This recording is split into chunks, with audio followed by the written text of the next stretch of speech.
Hola, ¿qué tal a la audiencia de Polígrafo? Muy buenas noches a todas y a todos. Bienvenidas a esta transmisión en pandemia. Hoy pues hablaremos sobre la educación en pandemia y específicamente nos vamos a referir al estado emocional de la población estudiantil en Guatemala a 12 meses de esta emergencia sanitaria, cómo ha afectado a los estudiantes el encierro y la virtualidad. Y para ello tengo el gusto de compartir esta noche con dos expertas profesionales que se referirán a este tema específicamente. Les presento a Mayra Acevedo Estrada, ella es psicóloga clínica, quien se especializa en el tratamiento a niños, adolescentes y adultos en trauma, creencias y patrones traumáticos. Buenas noches, Mayra, bienvenida a Polígrafo. Gracias, muy buenas noches. Gracias por aceptar esta entrevista. También vamos a estar conversando con la psicóloga Javi Serra, quien también tiene formación en psicología educativa y clínica y pues actualmente labora para el Centro Crecer de Guatemala, donde también se tratan a niños y a jóvenes, así que es un gusto también compartir con usted. Bienvenida, Javi. Muchas gracias. Un gusto estar aquí con ustedes y acompañarlos. Muchas gracias también a la audiencia de Polígrafo por, como todos los lunes, los últimos 3 lunes hemos estado abordando el tema de la educación en pandemia y hemos tenido charlas muy interesantes con catedráticos, estudiantes y pues en esta oportunidad tocará hablar con las profesionales en tema de la salud mental, un tema muy importante que no debemos descuidar teniendo en cuenta que la virtualidad se ha ido aplazando y hemos pues prácticamente ha llegado de alguna forma para quedarse a raíz de que no se ha manejado de buena manera el tema de la pandemia en el país y esto ha impedido que se retornen a las aulas y pues mientras no existan las condiciones sanitarias para que los estudiantes vuelvan a clases debemos seguir luchando por que esto tenga las menores consecuencias en la vida de los niños, de los adolescentes y de la juventud en Guatemala. Quizá no, el tema de la salud mental no es algo que hablemos muy comúnmente y también no se nos educa mucho en el tema de cómo manejar nuestras emociones, pero la pandemia nos ha venido a enseñar principalmente a tratar estos temas y pues en los últimos días hemos visto titulares, hemos visto noticias y quizá también lo hemos visto en nuestro entorno familiar, ese impacto, esas consecuencias en la estabilidad emocional de los niños y niños y adolescentes a raíz de estos 2 años de clases virtuales. Hay ya algunos estudios que nos dan algunos parámetros, como el último estudio del Centro de Investigaciones de la Universidad del Valle, que revelaba información bastante alarmante. Casi 4 de cada 10 niños sufren apatía y ansiedad a causa del encierro y también esto les ha generado incertidumbre.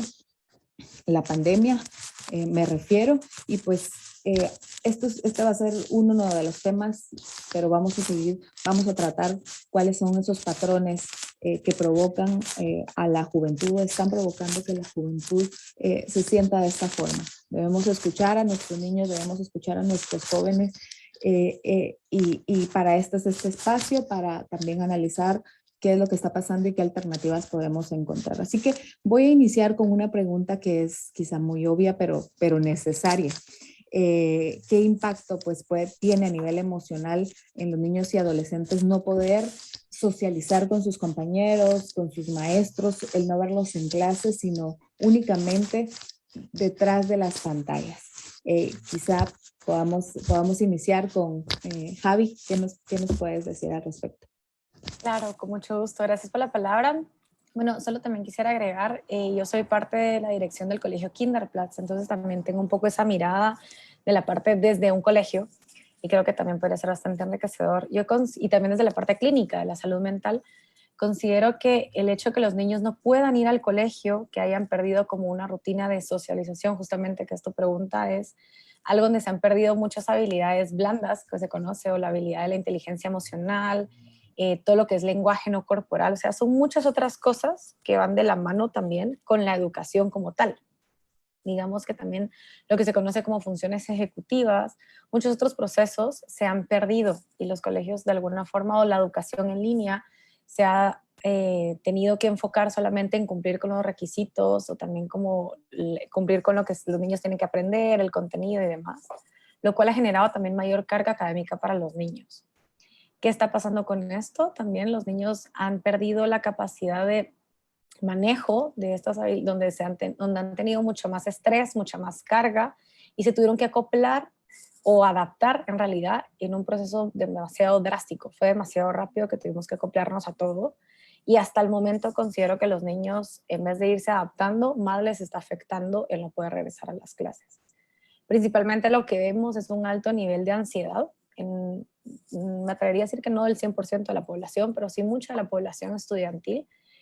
Aumenta la parte de la ansiedad o al mismo tiempo la depresión de perder esta parte o estos aspectos importantes del colegio que involucran el compartir, el divertirme, el tener una rutina, el tener mi espacio personal también. Son cosas que han ido afectando y lo vemos en cualquier etapa del desarrollo. Digamos que si lo vemos desde la etapa preescolar, es algo clave porque en la etapa preescolar se empieza a desarrollar toda esta parte, el lenguaje, tanto el lenguaje comunicativo, el lenguaje no verbal, habilidades sociales, y los niños desde chiquitos están en sus casas conviviendo o solo con sus padres o con sus padres o una niñera o sus padres y sus abuelitos, pero no tampoco con otros niños con quienes realmente van a ir desarrollando esas habilidades. Lo vemos también en la etapa de primaria, por ejemplo, donde es como más importante también toda esta parte de compartir, de jugar, de tener que desarrollar destrezas motoras, también causa a la hora que no haya un movimiento, eso también va afectando a nivel cognitivo y va afectando también cómo vamos liberando o vamos manejando las emociones negativas o emociones incómodas. También, por ejemplo, lo vemos también en la adolescencia donde vemos que la parte social es fundamental, donde los adolescentes empiezan por proceso natural ir también desapegándome un poco de los padres para ir también construyendo mi propia identidad de la mano de mis amigos, de mis compañeros, de maestros o tutores de vida que pueda tener, y a la hora de perder ese contacto también hay un freno en el desarrollo social. Entonces considero que lo que se está viendo afectado a cualquier etapa del desarrollo son justamente las habilidades sociales o inteligencia emocional de manejo de las emociones, que es vital para el resto también de la vida. Considero que es algo importante. Gracias, Javi. Mayra, justamente Javi se ha referido a esas diferencias en los grupos de edades. Ustedes que han tratado con distintos grupos de edades, ¿cómo crees o cómo has visto tú que afecta? ¿Son los mismos efectos? ¿Se manifiesta de forma distinta? ¿Cuál es más difícil de tratar en los niños, adolescentes o jóvenes? ¿Cuál es tu experiencia? Bien, gracias. Sí hay como cierta diferencia. En los adolescentes se rompió el esquema de sus hábitos, del orden que traían, inclusive hasta de llevar una agenda. Eso el año pasado fue impactante para ellos y ha costado como retomar porque requiere como que ellos estuvieran al tanto y todavía no han internalizado muchas veces o no le encontraban el sentido a llevar las cosas por ellos mismos. Y los padres a quienes se les ha delegado prácticamente mucho del rol de los maestros, ¿verdad? Que era lo que los maestros llevaban en el colegio, ahora, y los padres no conocen esto, creo que a todos nos agarró de sorpresa y a cada uno estamos teniendo que lidiar con esas situaciones. Con los niños pequeños es más como en el aspecto conductual, ¿verdad? Los padres están reportando que están como muy inquietos, como con muchos berrinches, y es como poder hacer que ellos entiendan sus emociones. Es parte de lo que me ha tocado, ¿verdad? Que trabajar mucho las emociones con los niños para que puedan entender, no las identifican, no saben cuándo están de mal humor, no saben cuándo están tristes. Entonces, el hecho de que ellos puedan entenderse les ayuda les ayuda un poco a lidiar más con el medio, porque antes el maestro era el que mediaba esto. Ahora muchos padres tienen que estar, digamos, si tienen el trabajo en casa, ellos están ocupados en sus propias actividades, y el niño está ahí solito, digamos, lidiando con toda la parte académica, pero no es solo académico, es que esto es integral, digamos, el enfoque que debería tener, pero es lo que debemos retomar. Creo que va a ser el esfuerzo adicional a no solo llevar clases, ya lo era antes, ¿verdad? Que siempre vemos el enfoque más en lo académico, y yo tengo la experiencia de haber trabajado en un colegio que llevaba un programa de desarrollo humano, y les preguntaba yo a unos niños este año si llevan el programa, pero dicen que no, que este año pues eso se ha quedado como relegado, y se enfocan más en todo lo que son las clases, las tareas. Igual con los adolescentes, ¿verdad? Entonces, ¿cómo hacemos para que retomen toda esta parte que es tan vital de nuestra relación con los demás, del manejo de nuestras emociones? Que esto se desarrolla cuando yo me relaciono con el otro, es que eso no se puede aprender en teoría, eso solo puede ser vivencial, y esa es la parte que está omitida ahora, ¿verdad? Entonces, creo que todos vamos a tener que hacer un esfuerzo. A mí personalmente las historias me sirven mucho con los niños, y veo que igual las disfrutan los adolescentes, ¿no? Yo pensé que con los adolescentes iba a ser más difícil, pero no, les encantan las historias, y es una forma en que podemos irles enseñando. No sé, yo le digo, dentro de todo este marco de creatividad que vamos a tener que tener ante esto, los cuentos tendrán que ser reescritos desde otro punto de vista para incluir los elementos que están presentes ahorita, ¿verdad? Dentro de la pandemia, cuentos sobre el encierro, cuentos sobre cómo manejarlo, cuentos sobre qué pasa si no veo a mis amigos, para que podamos darles a ellos estos elementos que les puedan ayudar a superar esto. Gracias, Mayra. Pues A mí me eso, gustaría justo. compartir Sí, algo. sí, Perdón, adelante. justamente con lo que decía Mayra, yo también lo he visto mucho, de que los colegios, y no en afán de crítica, también es como demandas del ministerio ni nada, pero justamente se han enfocado en estas clases o en estas materias que se perciben como las principales, matemática o idioma extranjero o física, etcétera, ¿no? Y toda la parte como también artística, música, deporte, o sea, todas las clases complementarias que de alguna forma se perciben como secundarias también, que incluso permiten que el niño también tenga este espacio artístico que es, por ejemplo, para expresar también emociones. O sea, va mucho de la mano. El deporte que nos ayuda a liberar estrés, a relajarnos, a que incluso tu cerebro produzca endorfinas, y, o sea, todo esto que en realidad permite un aprendizaje, incluso ayuda al aprendizaje, es lo que también se ha perdido, y ha también provocado que no se tenga estos espacios en el programa educativo donde un niño también pueda de alguna forma manejar también esas emociones. Entonces, comparto esa parte también. Sí, en algunos casos pues se dan talleres dentro de las clases, talleres como de repostería, donde participan todos los alumnos. Esto pues también genera otros incentivos, otras habilidades, pero también pasa mucho por el tema social y por el ambiente en donde se encuentra el niño cuando está acompañado y cuando no lo está, y además de tener el estrés de la educación a distancia, convive con el estrés del ambiente familiar. ¿Cómo es para un niño, para un adolescente, el llevar ese estrés de estar en casa, donde quizá en un hogar conflictivo, quizá donde un ambiente inestable? ¿Esto cómo afecta aún más a la estabilidad emocional de los niños? Bien,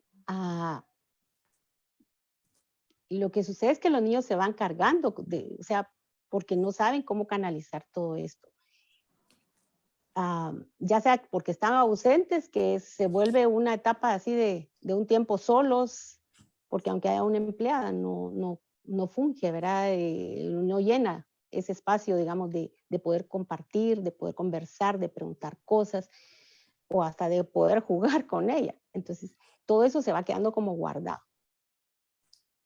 Hablar de compañía, a veces los padres están, pero yo diría, habría que preguntarse si realmente son compañía, porque si están ellos en sus mismas ocupaciones, sus mismos problemas. El problema que esto trajo es que vino a evidenciar, digamos, aspectos que estaban ya así como en la cuerda floja en las relaciones familiares. No había un enfoque de atención directo para los niños. No, ya eran los escasos momentos, ¿verdad? De revisar tareas, de cenar y de ver que se bañaran y que se fueran a dormir.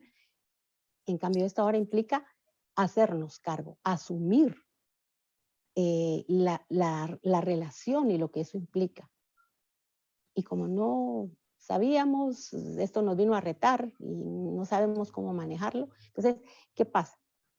¿Verdad? Los adolescentes como que les hubiera caído un mundo que no saben cómo manejarlo ni para dónde agarrar. Y igual los pequeños, solo que a nivel de desarrollo cada uno, pero sí es lo que está siendo difícil, ¿verdad? Trae esos componentes emocionales de sentirse solos, de sentirse como sin herramientas ante lo que la vida les está pidiendo, ¿verdad? O poniendo enfrente. Esta es la parte, creo yo, en la que se va a necesitar como esa guía, esa conducción, tanto a padres como para los mismos niños, para que podamos salir todos de esto de una mejor manera. O sea, un esfuerzo realmente fuerte, tanto del sector educativo como de los profesionales y todas aquellas personas, hasta los de arte, como decía Javi, ¿verdad? O sea, a todos tenemos que tener como la visión de poder empezar a afrontar todas estas carencias que vino a evidenciar la pandemia. A la vez que le pido a Javi que conteste esa pregunta, también le voy pidiendo a la audiencia que vaya haciendo sus comentarios, sus preguntas aquí en esta transmisión. Pueden aprovechar que tenemos a dos especialistas para hacer sus dudas, para preguntar o comentar alguna situación en particular. Les invito a que dejen ahí sus comentarios y preguntas, y pues también me gustaría preguntarle y abordar con Javi que esos comportamientos para ir identificando, para ir ayudando al adulto, a los padres que están pues con los niños y que nos están escuchando, es esos comportamientos particulares que pueden generarse el estar pegados a una computadora, el no tener esta interacción social, no compartir con compañeros, con maestros. En el proceso de aprendizaje, qué comportamientos se pueden ir identificando, no sé, agresividad, bajones de ánimo, ¿cuáles están asociados a esto? Claro. Bueno, justamente respondiendo a la pregunta de forma un poco global al inicio, yo sí considero que la pandemia justamente vino a hacer esto, o sea, evidenciar dinámicas previas, como decía Mayra, pero que se fueron a dos lados. O sea, uno, donde el niño tal vez o el adolescente no está acostumbrado a compartir tanto con sus papás o si solo vive con la mamá o solo vive con la papá, etc. Y a la hora de estar todo el tiempo juntos, ya se volvió también una dinámica en muchos casos, en vez de decir, ok, aprovecho a compartir contigo, no, me aturdo, te rechazo, y genera también una dinámica complicada de cómo empezamos entonces a convivir si nunca lo habíamos hecho antes.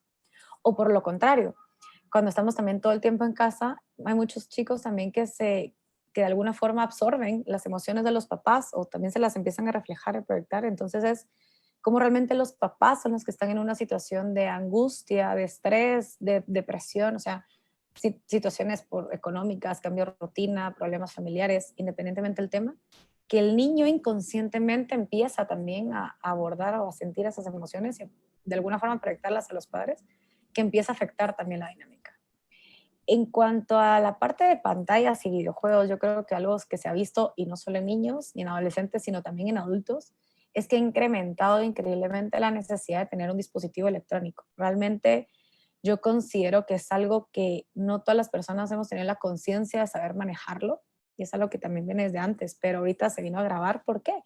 Porque no teníamos otros distractores, otras situaciones, sino se volvió el medio de comunicación, el medio de trabajo, el medio de aprendizaje y además el medio de entretención.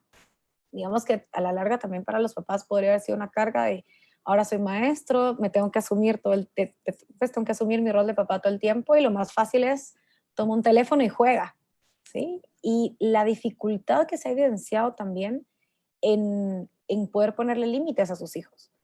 Digamos que a la hora de decir, bueno, puedes jugar una hora y el niño empezaba con berrinches o con reproches o con cierta rebeldía, que son también ciertos síntomas o estas conductas que se reflejan por falta de manejo de las emociones. Y los padres por miedo, por falta de recursos o falta de poder poner límites, independientemente de, iban cediendo. ¿Y qué es lo que sucede? Y eso es algo que realmente considero que es algo muy importante saber.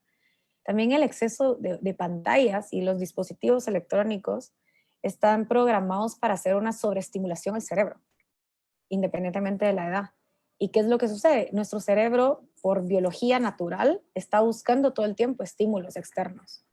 A la hora que yo realmente tengo una pantalla y me vuelvo de alguna forma adicto a una pantalla de videojuegos y demás, y aparte el colegio todo el tiempo es en pantalla, mi cerebro luego va a perder interés, podemos ponerlo así, en tener una conversación o una sobremesa o poder hacer una manualidad con mis padres o poder cocinar algo, sino que todo el tiempo, y esto es muy inconsciente, muy biológico también, pero va a estar buscando sobreestímulos, que son pantalla, movimientos, luz, etc.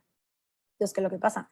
Perdemos dos cosas, principalmente la capacidad de controlar o inhibir el impulso, y eso lo vemos a cualquier edad, pero más en los niños chiquitos que no tienen la madurez tampoco de decir un alto, ¿sí? Son los papás los que necesitan poner ese alto.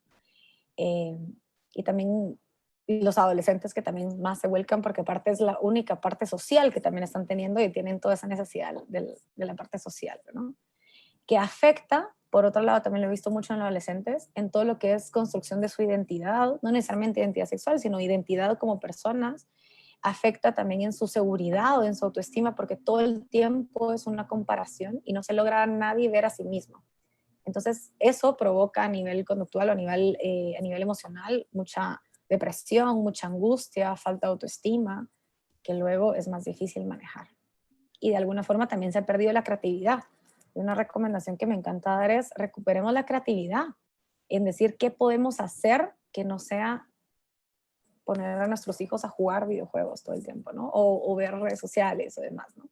Sino recuperar, no sé, hacer manualidades, hacer cosas con madera, cosas sensoriales, juegos al aire libre, todo ese tipo de cosas que entiendo también que muchos padres, por el estado emocional también de los padres, tampoco no tienen las fuerzas o el tiempo o las energías, pero se vale también asumir esa parte como adultos en función de los niños. Gracias, Javi. Sí, Mayra, no sé si quieres sí, aportar. quisiera retomar, porque cabalmente pensaba en eso de la identidad, que es una de las cosas que he observado más. Todos los medios virtuales les venden, qué sé yo, infinidad de formas en que tienen que ser y son modelos fabricados, ¿verdad? No son modelos reales. Entonces, eso está haciendo que los chicos no encuentren ahorita eh, esa, como esa ruta para ir encontrando su propia identidad, o sea, muy difusa.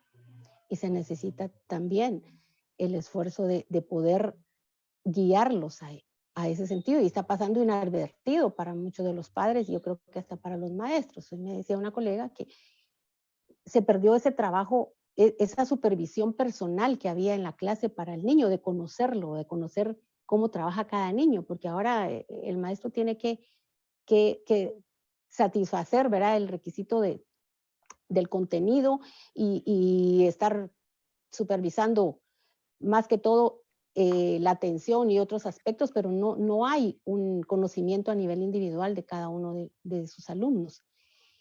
Y decíamos, los padres, pues obviamente tampoco, la mayoría no lo logran, digamos, como detectar estos aspectos que son a veces como muy sutiles. Tal vez los profesionales lo logramos identificar con ver cierto tipo de conductas o de cómo elabora pensamientos un niño o cómo está pensando de sí mismo.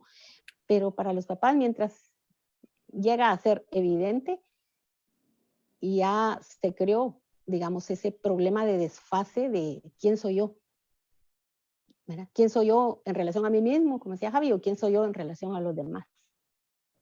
O sea, ¿qué soy? ¿Soy el modelo X, ¿verdad? Que me han vendido, y es otro de los aspectos fundamentales a trabajar. Yo he tenido la experiencia que los niños, por ejemplo, me cuentan que están viendo las clases, pero están chateando con sus amigos, o están viendo televisión y el maestro no se da cuenta. O por lo menos, no sé, ¿verdad? Tal vez no parece darse cuenta. Demasiado sobreestimulados por todo lo virtual, sin encontrar el espacio, ¿verdad? Que proveen otras actividades. Los juegos, qué sé yo, de mesa o aunque sea jugar de almohadazos así para soltar un poquito la agresividad, pero que son necesarios para poder encontrarme y encontrarme en relación a los demás, que es lo que realmente está siendo más amenazado.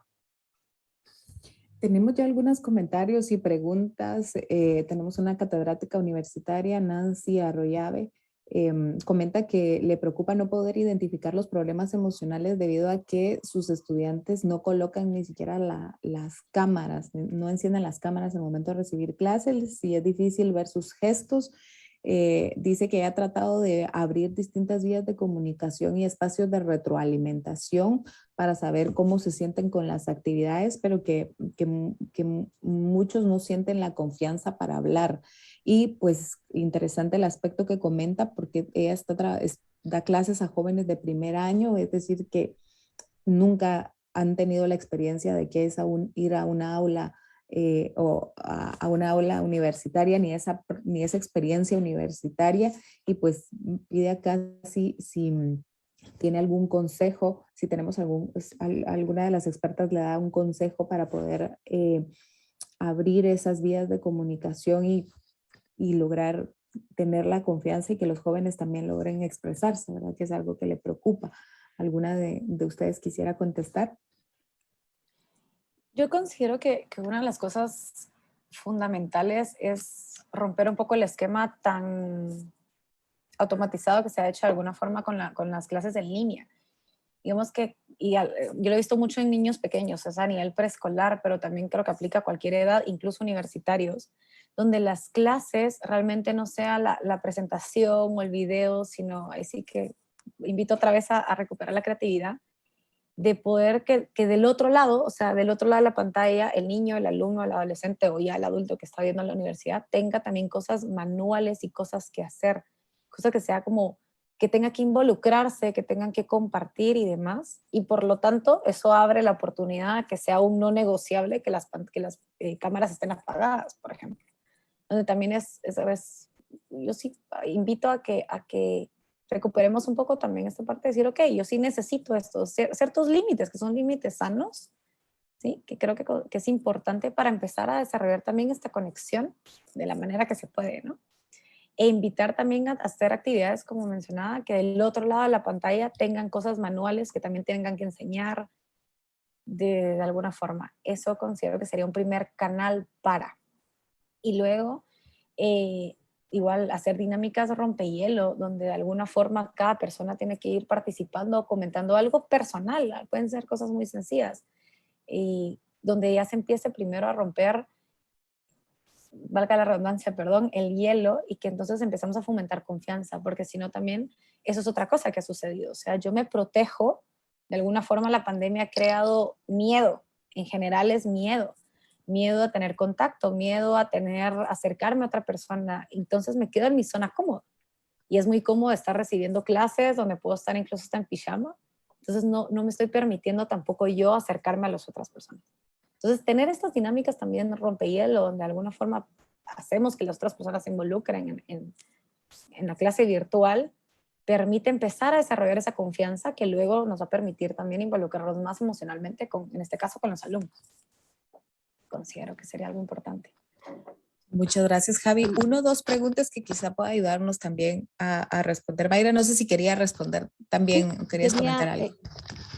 Yo creo que, como les decía, esto nos está retando a ser más creativos y mi sugerencia, por ejemplo, podría ser que ella tenga actividades con grupos, digamos, qué sé yo, de 5, 7, 8 alumnos, donde elabore como ciertas preguntas, nos salgamos del esquema académico, como decía Javi, y tengamos algún otro tipo de interés que vaya permitiendo que hablemos no solo de clases, sino que empecemos a hablar de nosotros, tal vez al principio con temas que no sean tan, que los pongan tan en conflicto, sino, no sé, podemos partir de muchas cosas, ¿verdad? Yo tengo una alumna que lo que más resentía, una adolescente, era eso, ¿verdad? Que no se podía juntar con sus amigas. Y yo le digo, bueno, invita a 3 o 4 y tal vez se reúnen en tu casa y ¿qué te gusta a ti qué hacer? Bueno, qué sé yo, me gusta dibujar. Bueno, pues entonces les dices que les vas a hacer una caricatura y se ríe. Y así empezó. Ahora ella me dice, ven, lo mejor es que ahora ya me junto con mis amigas, ya me fui a parrandear con ellas. Obviamente estamos teniendo como un poquito más de permiso en esta parte, ¿no? Pero a una nena de 9 años yo le decía, bueno, mira, es hábil para las manualidades. Y ¿por qué no les enseñas a tus amigas? Las reúnes y les dices que van a trabajar haciendo, no sé, una cajita. Ella había hecho una cajita. Y entonces ella no me contó, pero me dice la mamá, ¿qué razón ya la había haciendo grupos y enseñándoles?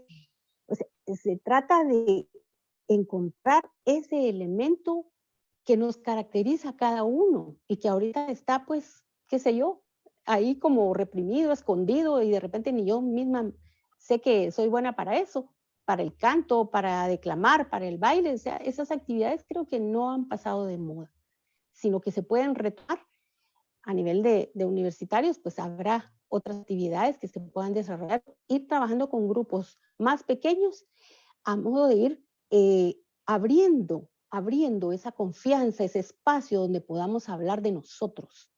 Requiere un tiempo extra, requiere también tener como mucha paciencia, porque tal vez no todos desde el inicio, ¿verdad? Sobre todo los adolescentes que lo lúdico lo van dejando de lado, pero se puede. O sea, realmente con tiempo, con dedicación, se puede desarrollar eso, es necesario. Lo estamos necesitando y vale la pena porque no es perder el tiempo, es ocuparnos de la humanidad que nos caracteriza, de las emociones que hablan de esa humanidad. Sí, y sin duda los chicos y las chicas van a agradecerlo también en un futuro. Junto acá dos preguntas y comentarios a la vez. Comenta Ed que ella confirmó que uno de los problemas más grandes en casa es la pérdida del interés de su hijo por el estudio.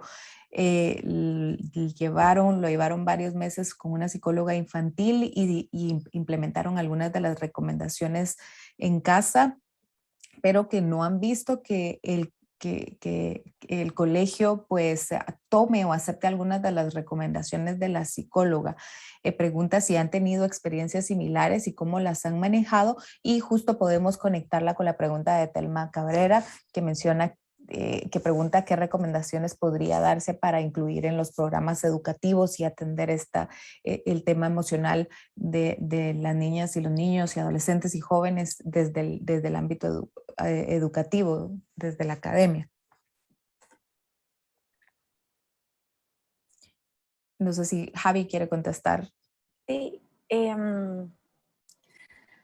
con la primera pregunta, es un reto que creo que todos tenemos que empezar a romper un poco justamente el paradigma de cómo se ha trabajado. Considero que algo clave y fundamental para abordar esta situación va a ser trabajar interdisciplinariamente. Yo, digamos que también como en mi experiencia como más educativa, he visto que hay muy poco trabajo en equipo donde se triangula colegio, psicólogo y papás. O sea, porque también hay que trabajar también en casa. Entonces, la clave del éxito considero que es triangular realmente el apoyo, porque no podemos, digamos que solo en el espacio clínico o solo en casa tener como intervenciones y hacer todas las recomendaciones cuando digamos en el colegio tampoco no hay ningún cambio, o viceversa. Hay colegios también de que quieren como apoyar a los niños y los papás no tienen el chance de hacerlo, entonces sí considero que va a ser importante empezar a cambiar eso justamente y empezar a triangular o trabajar interdisciplinariamente. En el caso de si el colegio tampoco no tiene mucha apertura, eso sí nos hace es un reto, por supuesto, porque a la larga es un sistema donde vemos menor flexibilidad, lo cual también nos abre a considerar diferentes cosas, pero mi recomendación sería seguir motivando en eso, justamente en trabajar interdisciplinariamente y encontrar también estrategias diferentes a trabajar, a seguir motivando al niño. Entendemos que realmente el sistema de clases, es cierto, hay niños que se han adaptado y hay niños que se han adaptado muy bien, pero son la minoría. En realidad, el sistema educativo per se no es para todos los estilos de aprendizaje y todos los niños van a tener un estilo de aprendizaje diferente. Lo cual tal vez eso comparto un poco con la segunda pregunta, que eso es algo que tenemos que considerar a la hora de decir, ok, vamos a desarrollar programas diferentes, es realmente tener esa visión donde cada niño de alguna forma es un mundo distinto y no vamos a meterlos todos en una pantalla, sino se vale segmentar. Así como dijo, mira, agarrar un grupo pequeño al principio, o tal vez, contigo voy a hacer las clases de esa forma, con otros 5 niños, y es cierto, requiere recursos, requiere tiempo y demás, pero es una prioridad lo que está haciendo la educación en este momento, bueno, siempre. Y también considerar que también hay muchas familias en Guatemala que los niños tampoco no tienen acceso, por ejemplo, a la computadora o al internet y demás. Y es también cómo hacer programas distintos donde no sacrifiquemos la educación, donde no crezca la diserción educativa o demás. Entonces, considero que es importante ver a los niños en realidad. Mayra, ¿quisieras comentar algo también al respecto de ideas y recomendaciones para incluir en los programas educativos? Me llama la atención el punto que mencionaba Javi en cuanto a la educación pública también, donde vemos que hay mayoría y donde hay principalmente niños y adolescentes que están pues sufriendo la desigualdad incluso en la educación. Si lo vemos en la educación, vemos que el aspecto emocional aún está peor seguramente. ¿Qué recomendaciones se puede dar en este caso a las autoridades educativas para abordar el tema de la salud mental?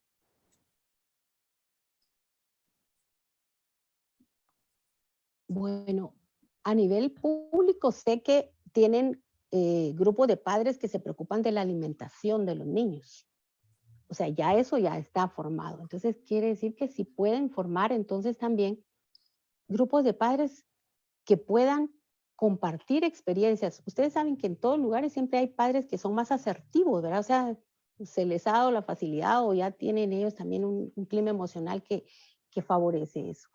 Entonces, este podría ser un buen inicio para que el ministerio pueda aprovechar ya esos grupos para que puedan compartir de qué forma, porque nadie tenemos la verdad al respecto y estamos diciendo que hay que reescribir la historia ahorita. Entonces, reescribámosla a partir otra vez de la participación de lo que cada uno puede aportar en beneficio de los demás.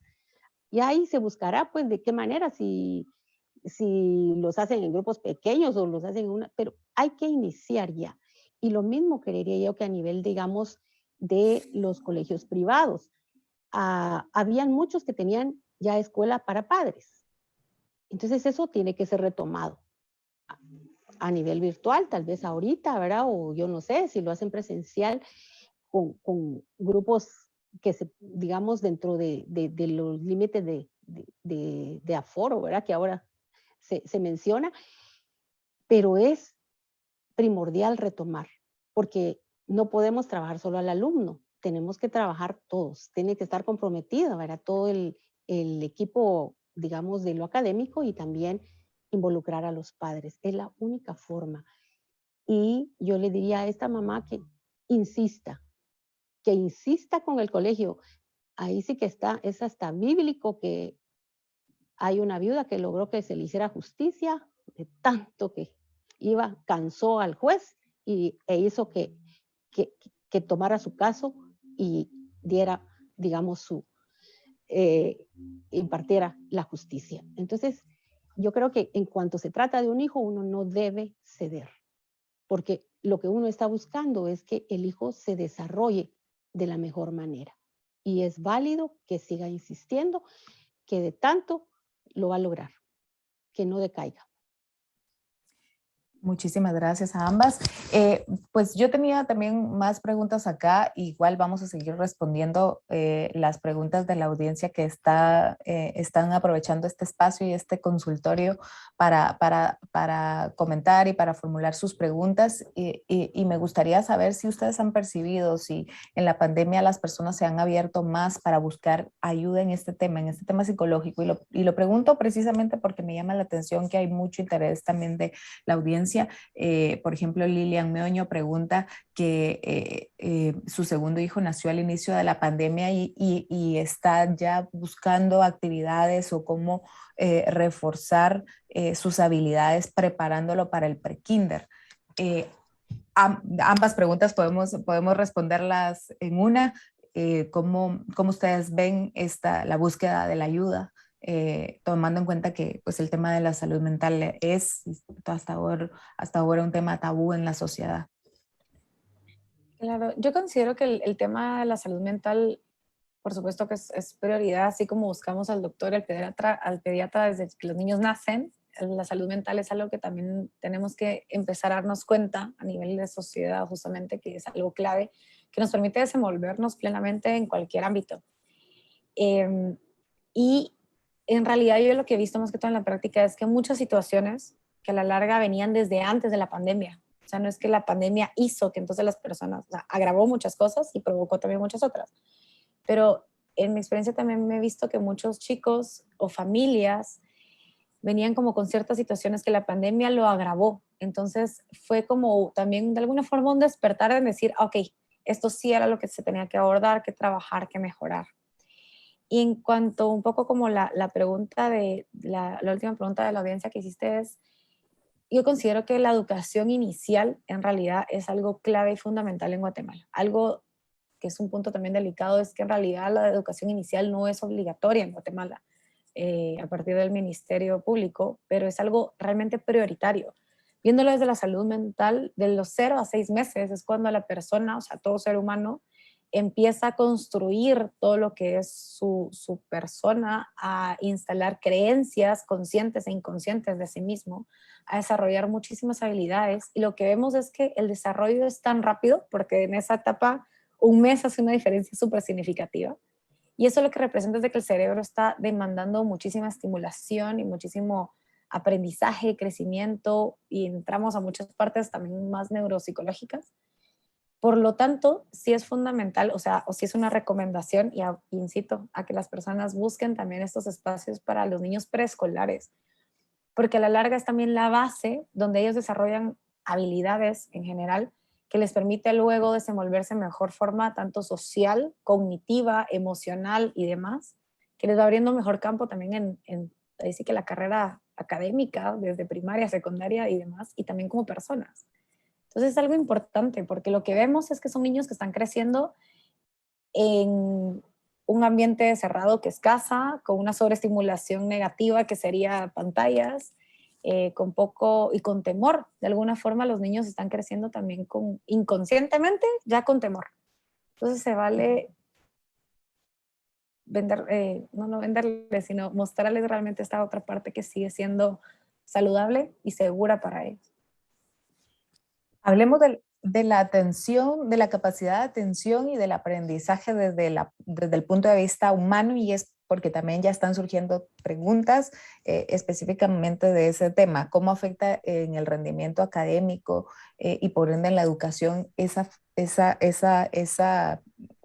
falta de capacidad de atención o la pérdida de atención inmediata? Y lo pregunto justo porque Carlos Butz está comentando que él es estudiante que está saliendo de diversificado y el otro año pues le va a tocar que entrar a la universidad y que este año pues tuvo problemas de distracciones. ¿Cómo puede, pregunta, dejar las distracciones para poner atención en clase? Aprovecha para hacer aquí la pregunta. No sé si pues Mayra puede contestar esta pregunta para ir avanzando con las preguntas y poderlas contestar todas. Yo escuchaba a una psiquiatra española que ya está hablando de los retos, ¿verdad? Y de las secuelas que está dejando la pandemia, sobre todo esto, digamos, en el nivel atencional, por el sobreestímulo, como decía Javi anteriormente, ¿verdad? Que está teniendo el cerebro, que todo lo virtual es rápido, hay mucho estímulo luminoso y entonces el cerebro ya se está como acoplando a eso y eso es lo que demanda, ¿verdad? Entonces ella recomendaba que es bueno ahora empezar a trabajar el mindfulness, la meditación, el yoga, el tai chi. Hay muchas ramas que nos hacen ir hacia adentro, porque eso es lo que necesitamos, dejar de ver tanto estímulo de fuera que nos distrae y que nos aparta inclusive de las ideas que nosotros quisiéramos tener al respecto de algo, sino que, por eso les decía, como que nos venden un montón de ideas que lo que hacen es confundirnos. Entonces, es ejercitar algo que nos haga ir hacia adentro. Y yo recuerdo hace muchísimos años, ¿verdad? Que una fonoaudióloga creó un método y me gustó, ella decía, hay que escuchar el sonido del silencio. Y yo decía, ¿y eso cómo es? Y finalmente un día estábamos todos tan concentrados y dijo, escuchan. Y estaba sonando a lo lejos un carro de helados, de los que pasaban antes con música. Eso es escuchar el sonido. Estaban ustedes tan absortos, tan metidos, que obviaron esa música que es a veces hasta tan fuerte, ¿verdad? Y la verdad es que necesitamos estar en esa concentración interna para poder aprender. Si no, lo que estamos haciendo es repetir. Nada más repetimos por impulso, por imitación, pero yo desde entonces me pregunté si eso era aprendizaje, porque no lo mostraron. O sea, cierren los ojos, nos decía, y a ver si pueden caminar hacia atrás. Y entonces nos íbamos torcidos. ¿Ven? No, no lo pueden hacer. Entonces, nos hacían cerrar los ojos para hacer muchos de los ejercicios y eso fue lo que realmente me fue enseñando que necesitamos aprender de adentro hacia afuera y no al revés como nos lo han planteado. Yo quisiera agregar algo y estoy totalmente de acuerdo con lo que dice Mayra. Al final es recuperar el conectarnos con nosotros mismos y con nuestro interior y todo lo que son esas prácticas de mindfulness y pues, atención plena y demás, creo que son muy válidas. Y hay algo importante que entender también. A partir del miedo, eso eleva todo lo que es la noradrenalina, la adrenalina, todos estos neurotransmisores que son los que hacen funcionar nuestro cerebro.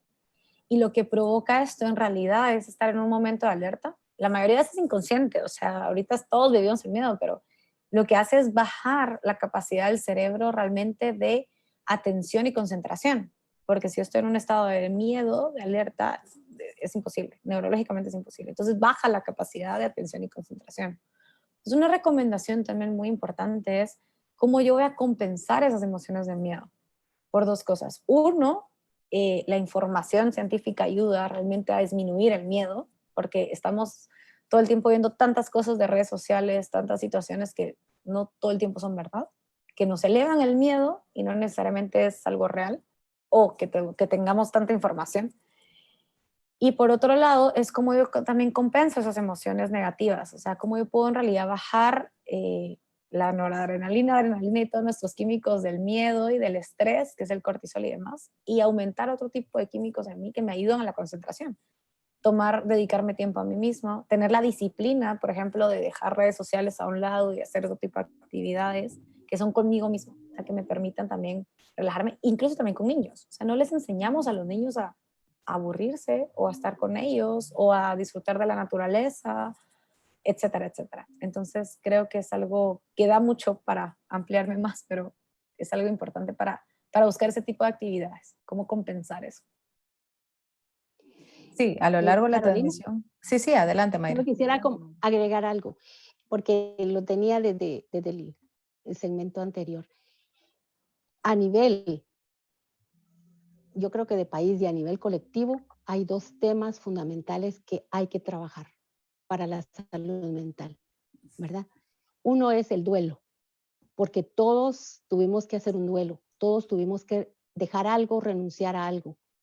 y no digamos las personas que han perdido familiares. Entonces, el primer tema mental para poder empezar a abordar la pandemia es el manejo del duelo.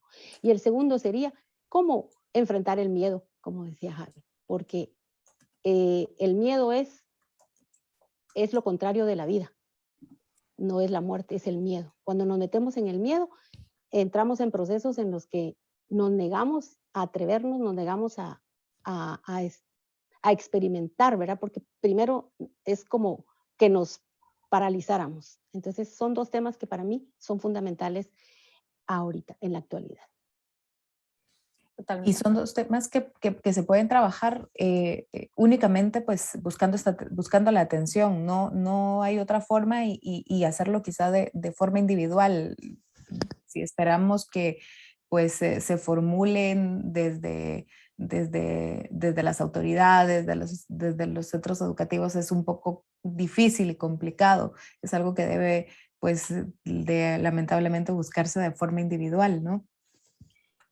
Yo considero que al final, de parte de las autoridades y más, se vale promover o educar a las personas, o sea, hacer comunicados general de estrategias, de cómo ir haciendo esto para ir rompiendo esos patrones de miedo y demás.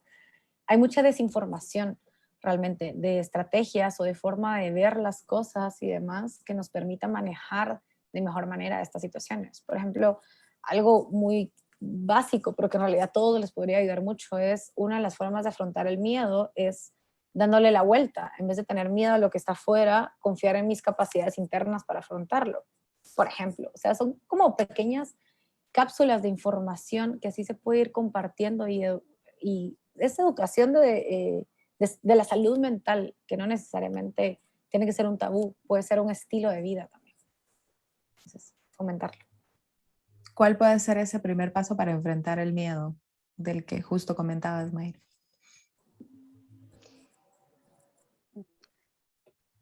Hay técnicas sencillas, ahorita se me ocurría que pues se pueden hacer trifolías, podríamos hacer, ¿verdad? Yo tengo ya una colega que está trabajando primeros auxilios emocionales, pero lo está haciendo a nivel de práctica de empresas, pero podríamos empezar, no sé, algún otro espacio como este para poder hablar de pequeñas técnicas que tal vez no nos van a resolver todo, pero nos van a llevar a dar los primeros pasos para poder enfrentar, como dije, no solo saber de qué manera podemos soltar y dejar ir,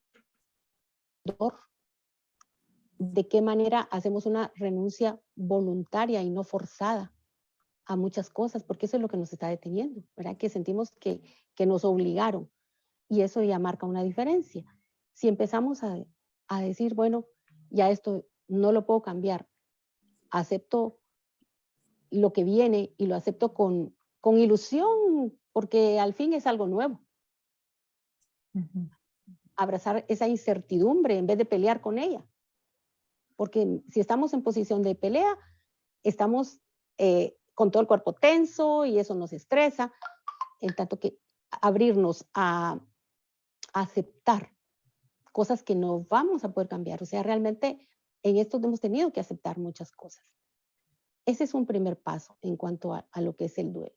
Y en cuanto a los miedos, pues también, ¿verdad? Hay formas de aún con ideas, ¿por qué me da miedo esto? O sea, ¿qué significa ese miedo? A ver, hablemos del miedo, desglosémoslo, que cuando lo hemos desglosado ya no nos parece tan abrumador, ¿verdad? Cuando logramos clasificar y separar algo en sus partes, ya no lo vemos enorme. O sea, eso llevaría como a decir formas específicas, pero por lo menos estamos dando ya las ideas. Tengo todavía acá una pregunta que me gustaría, pues la dejé de último, pero me gustaría a modo también de reflexión y de conclusión que podamos ahondar sobre ella. Karen López preguntaba, ¿ven algún aspecto positivo que se puede rescatar o aprovechar respecto a la virtualidad? ¿Qué consideran ustedes? Empiezo por Javi. Al final de cuentas, considero que toda crisis en realidad trae algo bueno. O sea, las crisis suceden para eso, las crisis suceden para cambios, depende mucho cómo lo abordemos, ¿sí? Y al final de cuentas involucra la perspectiva, involucra también traumas transgeneracionales que tenemos que empezar a romper, involucra la motivación de hacer cambios, involucra la autoestima, involucran muchas cosas personales que me van a permitir realmente adaptarme o no a los cambios, como decía Mayra justamente. Y considero realmente que las crisis nos permiten hacer cambios para bien. Si logramos no engancharnos emocionalmente, lo cual yo sé que no es fácil, pero sí se puede, no engancharnos emocionalmente y poder hacer cambios positivos para trascender la crisis, al final de cuentas nos permite hacer algo distinto. ¿Sí? Probablemente, viéndolo como, concluyendo un poco con el tema justamente de este conversatorio, es la salud mental. Probablemente antes no se le prestaba atención a la salud mental, ahora se le está prestando más atención y nos permita crecer, no solo como individuos, sino crecer como sociedad, no necesariamente por la pandemia, sino gracias a la pandemia, ver otras miradas, tener otras miradas de crecimiento personal que nos permitan trascender. Entonces, ese sería un enfoque que creería yo que es positivo ante esta situación. Gracias, Javi. Mayra. Sí, yo creo que la virtualidad nos está ofreciendo un acercamiento a muchas formas de poder solventar. Yo personalmente, ahora en las noches tomo una meditación, ¿verdad? Ya, como dice que los algoritmos le buscan lo que uno, digamos, prefiere, pues ya me ponen mis meditaciones y escojo, ¿verdad? A cuál voy a hacer en la noche antes de dormirme. Y así como eso, hay muchos temas, hay muchos profesionales, es una gran ventaja. Yo personalmente me pongo a escuchar profesionales porque es el que hacen.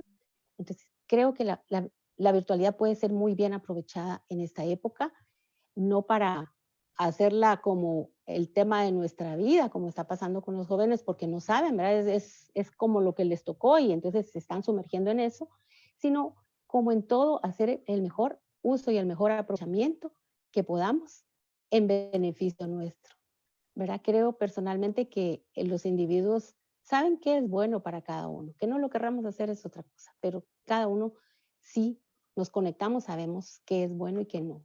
Y también empezar a manejar esa dosificación y esos límites con la virtualidad para que podamos sobrevivir a esta a este nuevo reto que tuvo la humanidad, que ha tenido en su existencia en la Tierra, ha tenido diversas situaciones que ha tenido que enfrentar y hemos salido adelante, ¿verdad? Porque tenemos esa capacidad de sobreponernos, esa resiliencia, pero tenemos que también buscarla, poner todo de nuestra parte para salir adelante de todo esto. Aprovechando estos minutos que nos quedan, también ya aterrizando, hemos abordado pues durante la conversación ya algunos consejos, algunas técnicas, pero para ya modo de aterrizaje, cómo podemos pues ayudar a los niños a lidiar con sus emociones y a llenar ese vacío que deja no ir a las clases presenciales. No sé, quizá algunos consejos a los padres, a los adultos que los acompañan con algunas actividades extracurriculares que podamos dejar ya ahora aterrizadas antes de concluir. Bien, yo les proponía lo de los cuentos, ¿verdad? O sea, creo que todos nos beneficiamos de los cuentos. Hace muchos años que yo fui a una universidad de las privadas y nos hablaban, ¿verdad? Precisamente de ese espacio de poder compartir en familia, por lo menos una vez a la semana, ¿verdad? Leer una historia y preguntar qué sintió cada uno, qué piensa o que le den un final diferente. Esa es ya una forma como sencilla de abordar nuestras emociones. Están también los juegos de mesa, que nos enseñan. No sea a respetar nuestro límite, a aceptar que a veces ganamos y a veces perdemos, que tenemos que ceder un turno. O sea, tenemos que hacer ese esfuerzo por retomar esa parte lúdica y gozosa de la vida para poder hacer un equilibrio con todo este pesimismo y con todo este duelo y con todas estas ideas así angustias que se han querido apoderar de muchos de nosotros. Gracias, Mayra. Javi, ¿qué le Yo dejarías a la invito- audiencia? Sí, yo invito principalmente a los adultos primero, padres de familia, maestros, o sea, adultos, a ellos primero hacerse cargo de sus propias emociones para entonces poder tener esa apertura de acompañar y de modelar a los niños y adolescentes en cómo ellos también manejar sus emociones. Se vale abrir estos espacios donde las preguntas no sea ¿cómo estás? Bien, ¿cómo te fue hoy? Sino se vale también comparte los cuentos, pero también decir como, ok, ¿cómo me fue hoy? ¿Cómo yo me pude sentir hoy? Me sentí preocupado, me sentí cansado, pero ¿cómo lo abordé? Sí, o sea, es una parte como de validación, decir a los niños, ¿sabes qué? Sí, realmente es difícil, es cansado, es tedioso y está bien, pero ¿cómo lo vamos a afrontar juntos? Creo que esa es un poco la clave también de la comunicación entre padres e hijos y de este acompañamiento emocional con los niños. Y recuperaremos la creatividad, busquemos hacer cosas distintas. Al final de cuentas, somos como la batería de un carro. La energía se va apagando si no nos encendemos. Y si nos encendemos para empezar a hacer diferentes actividades, pues ahí nos damos cuenta que nos vamos recuperando de energía positiva. Entonces, los invito. Esa sería mi recomendación. Muchísimas gracias a Javi y a Mayra por pues compartir este espacio, por hacer tiempo también en su agenda y poder compartir con la audiencia de Polígrafo un tema tan importante con el cual cerramos estas últimas 3 semanas con esta 4 de entrevistas relacionadas con la educación en pandemia. Esperamos que hayan sido de provecho para la audiencia y recuerden, si usted llegó ya hasta ahora a esta transmisión, puede volver a verla. Polígrafo quedan guardadas las transmisiones y las últimas 3 también están ahí en este espacio que ha abierto Polígrafo para abordar un tema tan importante como lo es la educación, para saber qué es lo que piensan nuestros niños, nuestros jóvenes, nuestra juventud en una situación, en una pandemia que lo que nos ha demostrado es que necesitamos juntos salir de esto, necesitamos el apoyo, ayudarnos entre todos para poder salir de situaciones tan complicadas y pues siempre también cuando hay situaciones que no se pueden manejar o controlar, pues debemos acudir a los expertos, a los profesionales que nos ayuden a sobrellevar nuestras emociones y nuestra salud mental. Les agradezco muchísimo a ambas. Gracias a ti, Carolina, por Gracias a ustedes por el espacio. y por la confianza. Muchas gracias y pues fue un gusto compartir con ustedes esta noche. Nos vemos hasta pronto y gracias a Polígrafo por el espacio. Muchas gracias. Feliz noche. Feliz noche. Gracias de nuevo.